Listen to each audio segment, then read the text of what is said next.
CRF300L and the previous 250L have been the UK's favourite trail bike since they were first introduced, and for good reason. Primarily the price. They're incredible value.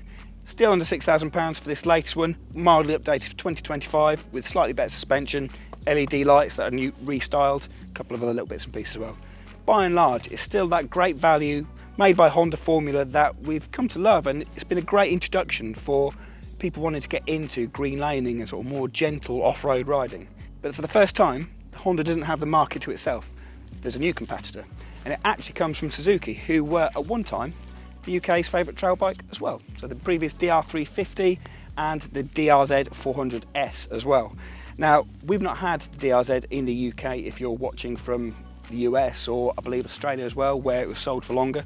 We've not had it since 2008, something like that. So this has been a long time returning to us, and it's been eagerly anticipated. Now, this is much higher spec than the Honda, and it comes with a higher price as well, and that's been one of the bones of contention and kind of controversies with this bike. £7,999 here on the road in the UK. Big chunk more than the Honda, but you get fully adjustable suspension, you get more powerful motor, you get adjustable ride modes, traction control, all the kind of modern stuff you'd expect. So there's a lot more there to kind of get your teeth into, so maybe it justifies the extra money. But spoiling the party are the men from Austria and India actually, but we'll come back to that later. The KTM 390 Enduro R is new for 2025 as well. It's come a little bit later than the Suzuki, but they're realistically now head-to-head in showrooms here in the UK. And this offers pretty much the same spec as the Suzuki, but actually there's a couple of other little bits and pieces that doesn't have. There's the option of quick shifter, which you can't get on the Suzuki. But by and large, switchable ABS, traction control, ride modes, digital dash, really high spec machine, and it costs £200 less than the CRF. So potentially you've got the high spec of the Suzuki with the value of the Honda. So can one of these two bikes wrestle the crown of UK's favourite trail bike and the introductory first off-road bike from the Honda and take it somewhere else? We're going to go and ride around Thetford Forest here today, and we've actually already spent a little bit of time off-road, as you can see, more locally on some clayish lanes, so we'll have a fair amount of feedback to give you on what these bikes are like. And we've purposely avoided bringing anybody along with really sort of high-level off-road experience, because these aren't enduro bikes. That's not what they're for. They're for people that want something a little bit more genteel and more reliable as well. These have got thousands of miles of service interval, not piss and life measured in hundreds of hours. So we're going to bring a few people into the fray and see how we get on with them. So we're going to begin with the CRF on this lovely little sandy trail that goes off into the woods here at Thetford Forest. Great option this time of year because it is sandy. The water that we've had, we've just had a lot of flooding and storms recently, it's gone already, so ideal. But I always forget these CRFs, you get on them straight away, even getting off the side stand, and you're just using so much sag. It's comedy really, but it's the UK's favourite tradie for a good reason, so let's get stuck in and see how we go. So this is where the whoops start. Oh my. So quite a soft shock on this, as we already found just getting it off the stand, and that's often the first thing that anybody who buys a CRF and does anything more than very gentle pottering along smooth trails goes to change. Because from the 250L back in the day through the various versions of 300 rally, all this enduro, if you like, trail version, it's just not good enough. It's good, but the limitations are clear, as the case always has been. So, like I say, unless you're going very gently, you're going to be wishing for more capability and probably spending money on aftermarket stuff, which very quickly can soon add up to the price of the competition, which is where we're going to go next. We'll switch to the DRZ, obviously another 2 odd grand more, so we'll see if that offers the value for that extra cash. So next up, DR-Z, the new kid on the block, or for us, the returning kid on the block, I guess. This hasn't been in the UK Suzuki range since, I don't know, 2009, 2008, I believe.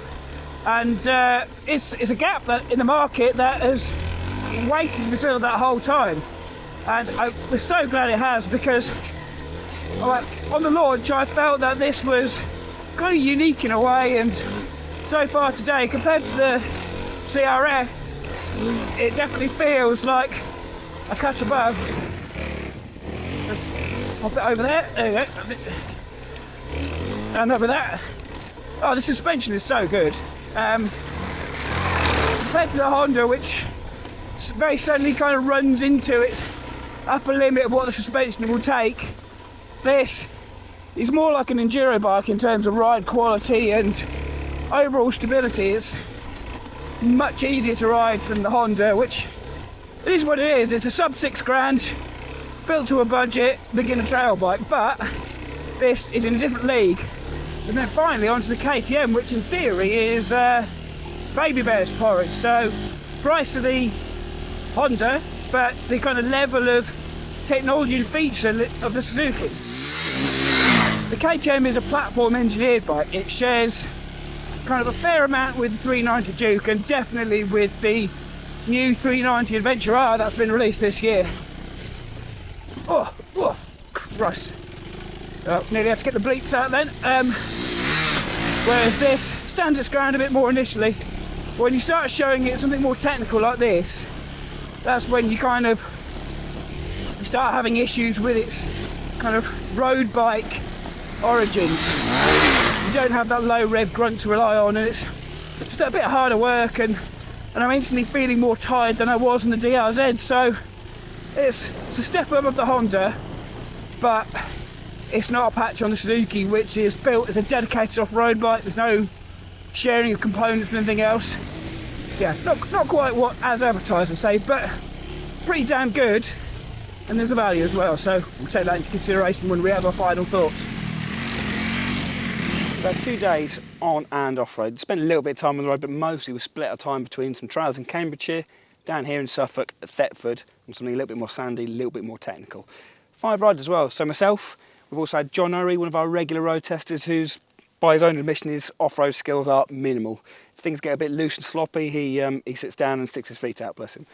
Then we've had Michael Neves as well, so obviously huge talent on tarmac, kind of a little bit rusty at off-road as well. He's not had a trail bike since 2004, had a WR250 then.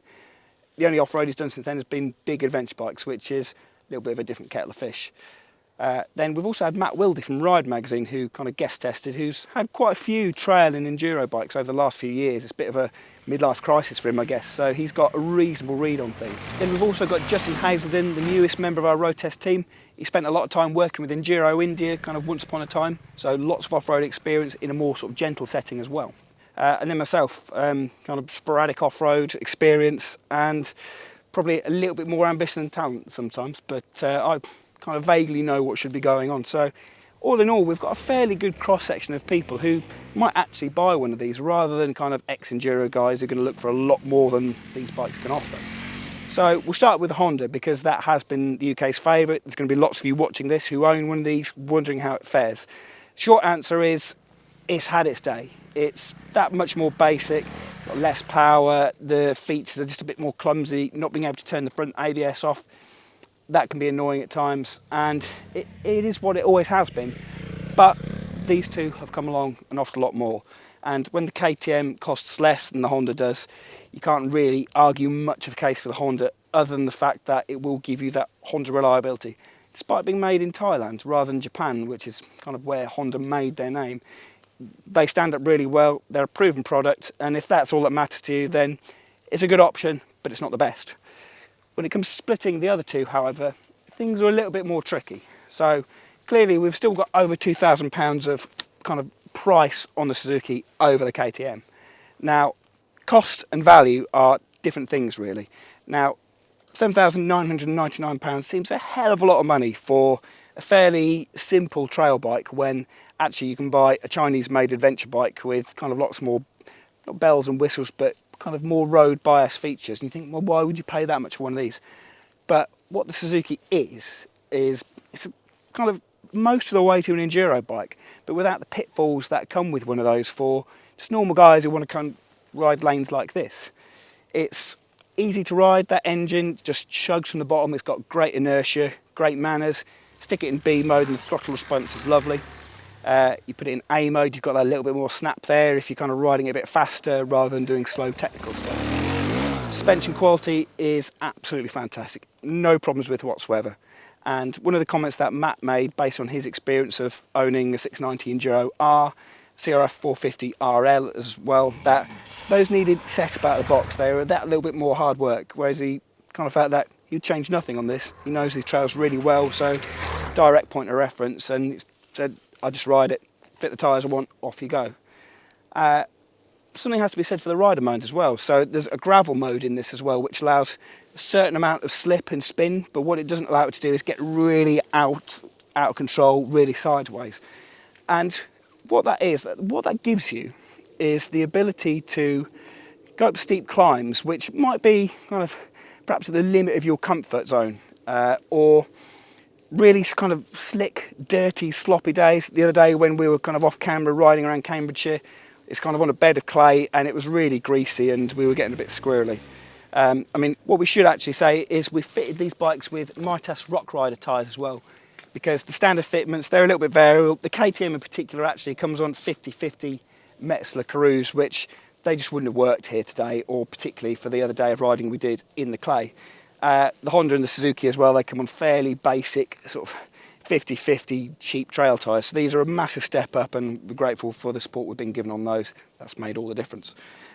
However, going back to the Suzuki and its rider aids, that gravel mode, Justin in particular found it really useful on one really sloppy section of sort of grass-based green lane. He had it on and was kind of going forward, a little bit of wheel spin, enjoying himself, thought, I'll turn it off. And then immediately got 90 degrees to the direction of travel and regretted his choice immediately. So yeah, we'd recommend that actually as somebody, maybe if you've had the CRF and you're looking to progress and improve your skills, that's a nice safety net to have that allows you to get out of your comfort zone and understand the dynamics of the bike, because they are that much better than the Honda. It's almost like going from a Ducati Supersport 950 to a Panigale V4R. It's a real big step. It's almost a different class. But of course you can turn that off, you know what you're doing, and then it'll kind of wheelie over jumps better, lumps, bumps, things like that, so you can clear things. And if you want to get it a bit squirrely, the option's there too. ABS, you can turn it fully off as well, that's great. You can leave the front on as well if you kind of want that safety net of being able to just panic brake and judder to a stop, that'll do it as well. The Honda, you can only turn off the rear. So again, that's one of those little limitations that you don't get with these two. And at this point, you're probably wondering, well, where does the KTM fit into that? It has pretty much all the bits and pieces that we've talked about with the Suzuki. It doesn't have a gravel mode, it's either on or off, but that's kind of by the by, wouldn't be a deal breaker for me. But the KTM's kind of bigger issue is its core architecture. Now, we've talked about a little bit before that it's based on the Duke and the Adventure chassis, and it does kind of feel like that. It feels like a stripped back adventure bike rather than a dedicated trail bike, which is more like a softer version of an enduro bike, kind of built for purpose. This has got sort of a much more tucked in front wheel. It's the heaviest here by a considerable chunk as well.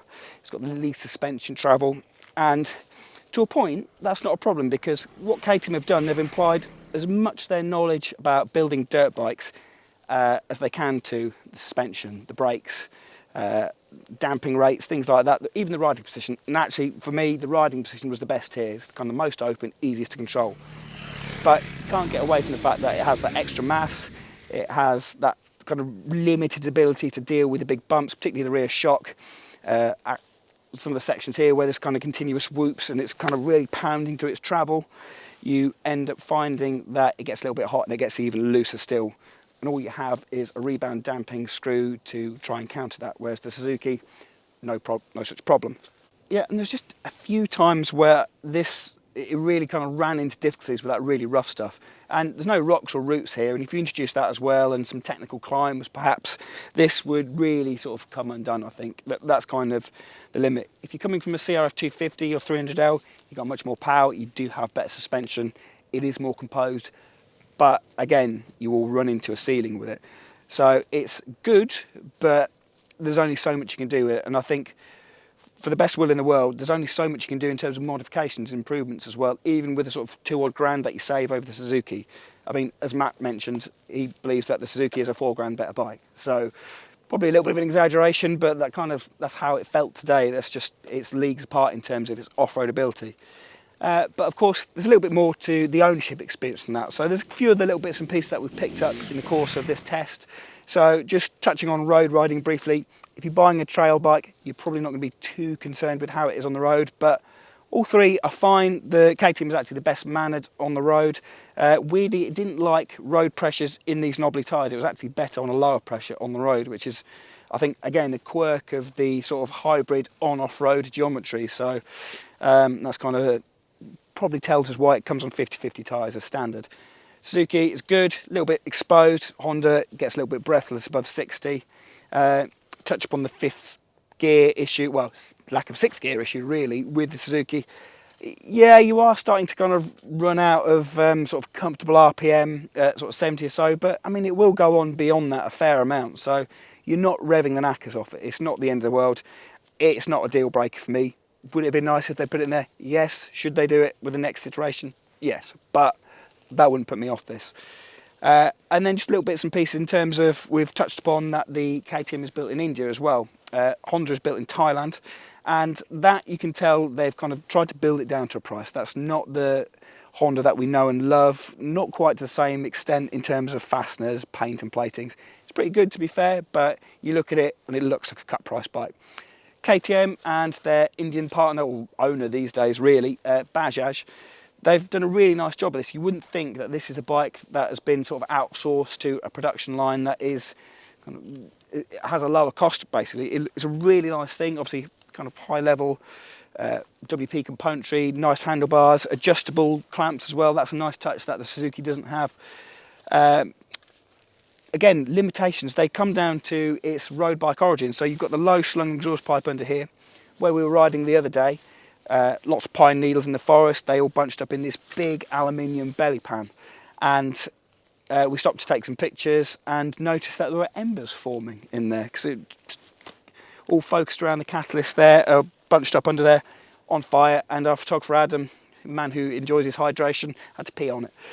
Otherwise this thing would have been burnt to the ground with a forest as well, no doubt. So that's going to be irritating, and if you live somewhere where the trails are rockier, you're going to be a little bit worried about smashing the guts out of your exhaust, but it does at least have a good bash guard. That's one thing that counts against the Suzuki. It's only got a very thin plate underneath that protects the bottom of the crankcase. I won't say the sump because the oil is in the frame on this, so there's no oil reservoir in the bottom of the crankcase. Honda actually, this iteration, has got a much bigger, really chunky steel bash plate, and that will probably resist everything you need. You don't need to change it. The Suzuki and the KTM, you probably want something better. And actually the KTM has bark busters, the standard, not bash guards. So that's a nice little plus point. Wish the Suzuki had that. But I mean, those are the only real faults you can pick with the Suzuki, that it doesn't have those kind of basic protections as standard. You could probably do with some frame protectors too, but then all three bikes don't have that. So that's something you have to consider if you're putting lots of off-road miles on. You're going to wear through paint. So where does that leave us? So Honda's value is obviously a big driver for it being the biggest selling trail bike here in the UK. And when you consider that, the KTM kind of looks like the natural successor to its crown. And actually for many people who perhaps will ride a little bit more gently than we will, or kind of won't go on the too technical trails, this will be all the bike they need.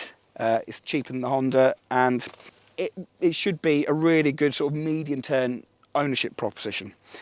But for me, if you've got the money, either on finance, pay a few quid extra a month, or you can dig a little bit deeper, save for a little bit longer, the DR-Z is by far and away the best trail bike. And it's the best bike here. It's still got that made in Japan kind of level of quality and really sort of slick feel. It's got nicer suspension, brakes, electronics. The engine is best suited to off-road riding.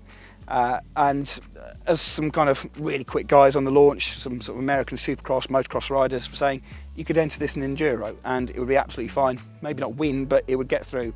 CRF, I think it would batter you to death. The KTM, you'd probably get it stuck somewhere and bucked over the handlebars once or twice. So, the UK's best trail bike is the DR-Z4S. Will it be the best selling? That's down to you to decide. Maybe the KTM will prove to be that. But Honda has at least been deposed as the most capable and best value trail bike. Thank you for watching this video. Please drop a like and subscribe, comment, tell us where you see the value of these three bikes kind of fitting for you, and we'll see you next time.